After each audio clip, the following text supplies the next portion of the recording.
Hello dear students, this is Siddharth. Welcome to my channel Easy Way Maths.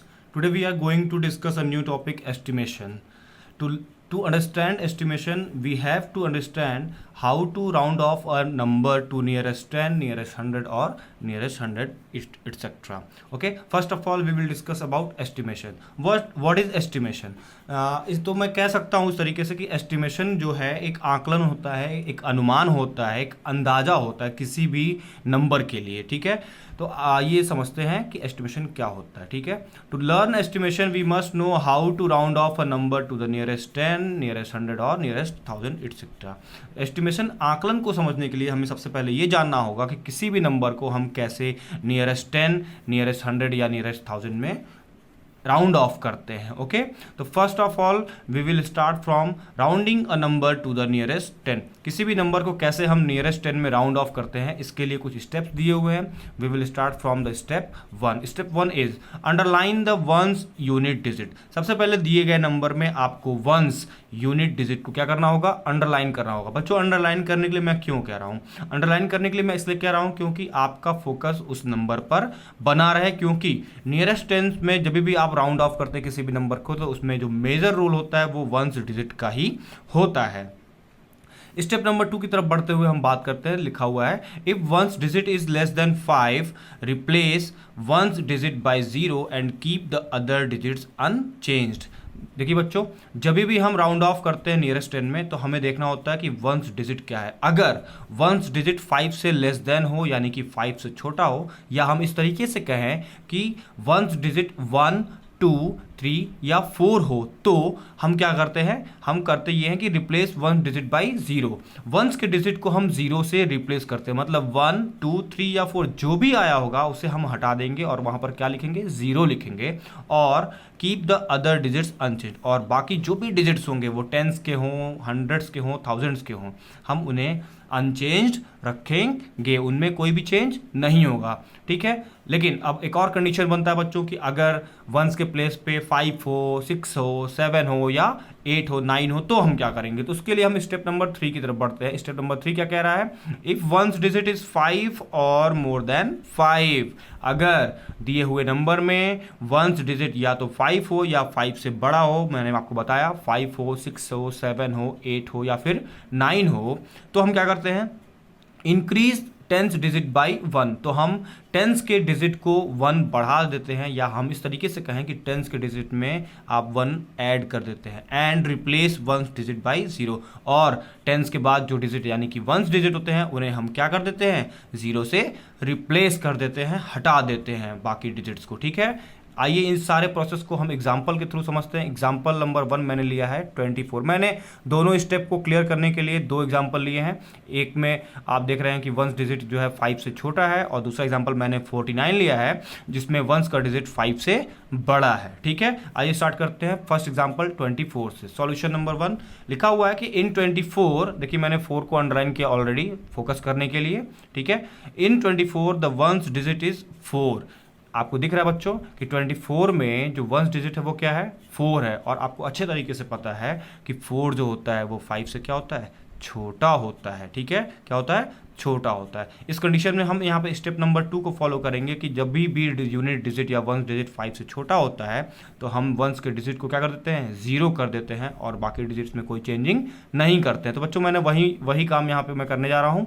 मैं क्या करूँगा, क्योंकि 4 जो है 5 से क्या है, छोटा है, इसलिए इस 4 यानी कि वंस के डिजिट को मैं 0 में कन्वर्ट कर दूंगा, और टेंस के डिजिट में कोई चेंज नहीं होगा. तो इस तरीके से क्या हो जाएगा, यहाँ पे हो जाएगा आपका, देखिए मैंने टेंस में कोई भी चेंजिंग नहीं की और वंस वाले को क्या कर दिया, 0 से रिप्लेस कर दिया. इट मीन्स आप कह सकते हैं कि 24 को अगर हम नियरेस्ट टेंस में राउंड ऑफ करेंगे तो वो क्या हो जाएगा, 20 हो जाएगा. ठीक है बच्चों, आगे चलते हैं एग्जाम्पल नंबर 2 की तरफ. 49 जो कि मैंने यहाँ पे लिखा हुआ था 49. देखिए मैं यहाँ पे 49 में 9 को क्या कर रहा हूँ, अंडरलाइन कर रहा हूँ, जिससे आपका फोकस 9 की तरफ हो. आपको पता है कि यूनिट डिजिट वो 9 है. ठीक है, तो लिखा हुआ है इन 49 द वंस डिजिट इज 9.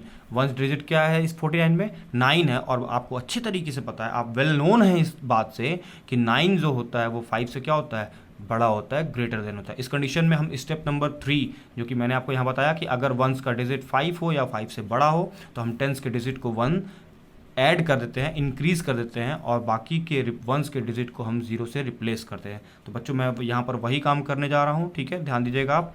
9 जो है 5 से बड़ा है तो हम टेंस में 1 क्या करेंगे, इंक्रीज कर देंगे और वंस के प्लेस पे जो भी डिजिट आ रहा है उसको हम 0 में कन्वर्ट कर देंगे। तो देखिए 4 था, 4 में आप 1 इंक्रीज करेंगे तो क्या हो जाएगा, 5 हो जाएगा और वंस के डिजिट को आप 0 से क्या कर देंगे, रिप्लेस। तो आप कह सकते हैं कि 49 किसके नियरेस्ट है, 50 के नियरेस्ट है। बच्चों ये जो मेथड है ये एक थियोरेटिकल मेथड है।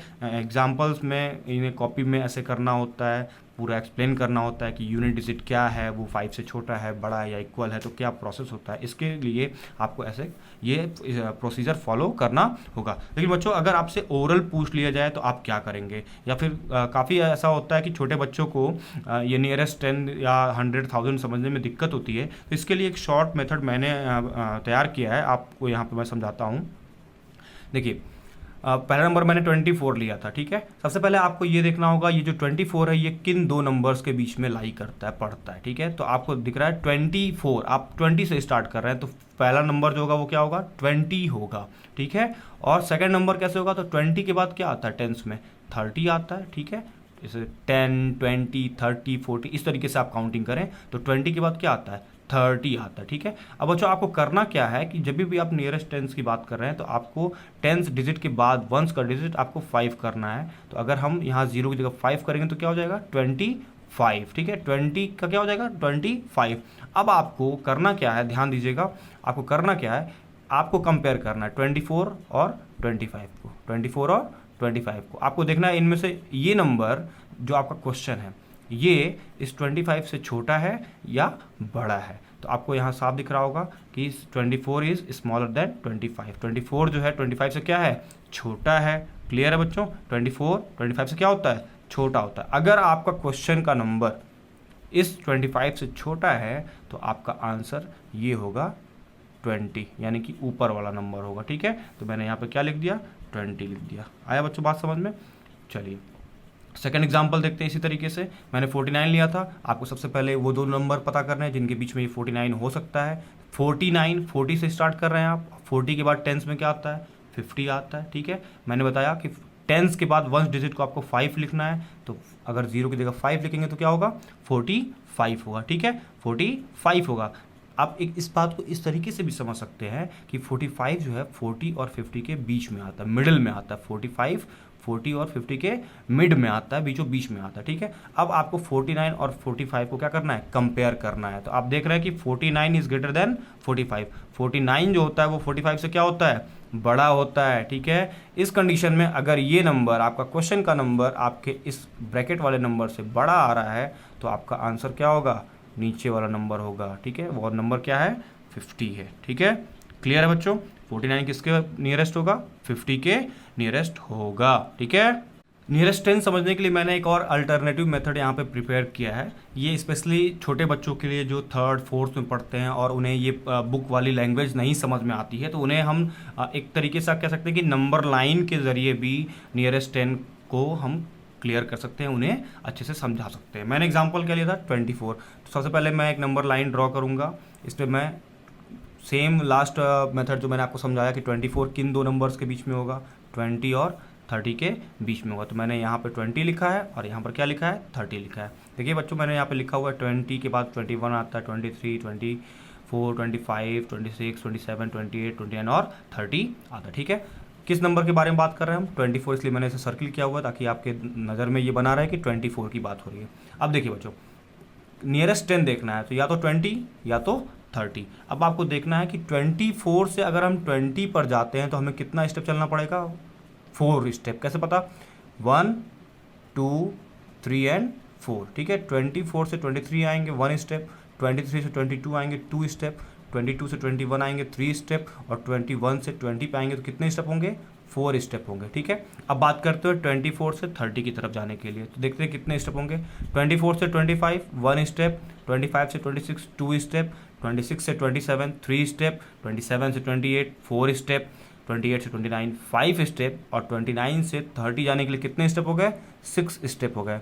अब बच्चों आपको बस यहाँ पे कॉमन सेंस लगाना है कि कौन सा हमारे करीब आ रहा है, तो जिसमें नंबर ऑफ स्टेप्स क्या होंगे, कम होंगे, वो हमारे लिए इजी होगा वहाँ पहुँचना। तो आपको दिख रहा है कि 24 से 20 जाने में हमें कितने स्टेप चलने पड़े, 4 स्टेप, और 24 से हमें 30 जाने के लिए कितने स्टेप चलने पड़े, 6 स्टेप, जो कि अधिक है, और ये 4 क्या है, कम है। 4 स्टेप्स कम है और 6 स्टेप्स अधिक है, इसलिए हम कह सकते हैं कि 24 किसके नियरेस्ट में है, 20 के, इसलिए हमारा आंसर क्या होगा, 20 हो जाएगा। ठीक है, आप कह सकते हैं कि 24 नियरेस्ट में कन्वर्ट करेंगे, राउंड ऑफ करेंगे तो क्या होगा, 20 होगा। ठीक है, सेकेंड एग्जाम्पल मैंने 49 लिया था, आइए 49 को भी डिस्कस करते हैं। चलिए, तो मैंने वही किया है, 49 यहाँ पे लिया है, मैंने एक नंबर लाइन बनाया। सबसे पहले आपको ये डिसाइड करना होगा ये 49 किन दो टेंस के बीच में आएगा, तो 40 और किसके बीच में आएगा, 50 के बीच में आएगा। तो मैंने लेफ्ट हैंड साइड में 40 लिखा है और नंबर लाइन के राइट हैंड साइड में क्या लिखा है, 50 लिखा है। 40 के बाद 41, 42, 43, 44, 45, 46, 47, 48, 49 और 50। बात किसकी हो रही है, 49 की, इसलिए मैंने 49 को क्या किया हुआ है, सर्किल किया हुआ है। ठीक है, अब हमें देखना है कि 49 से 40 जाना आसान होगा या 49 से 50 जाना आसान होगा, कितने स्टेप्स हमें चलने पड़ेंगे। तो बात करें अगर 49 से 40 आने के लिए, तो जैसा कि मैंने आपको लास्ट एग्जांपल में समझाया, 1 step, 2 step, 3 step, 4 step, 5 step, 6 step, 7 step, 8 steps और 9 स्टेप्स। 49 से 40 तक जाने में आपको कितने स्टेप चलने पड़ रहे हैं, 9 स्टेप्स चलने पड़ रहे हैं। ठीक है, अब बात करते हैं 49 से 50 के लिए।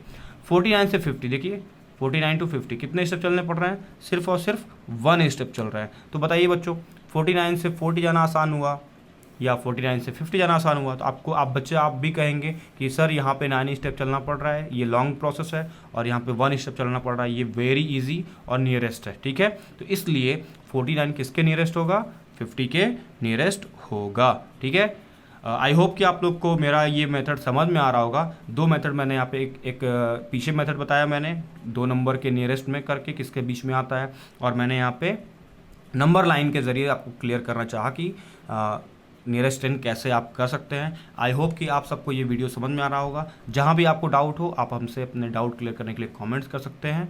अगर ये वीडियो आपको पसंद आता है तो इसे लाइक करें, अपने दोस्तों में शेयर करें, और हमारे चैनल इजी वे मैथ्स को सब्सक्राइब करें। Thank you for watching.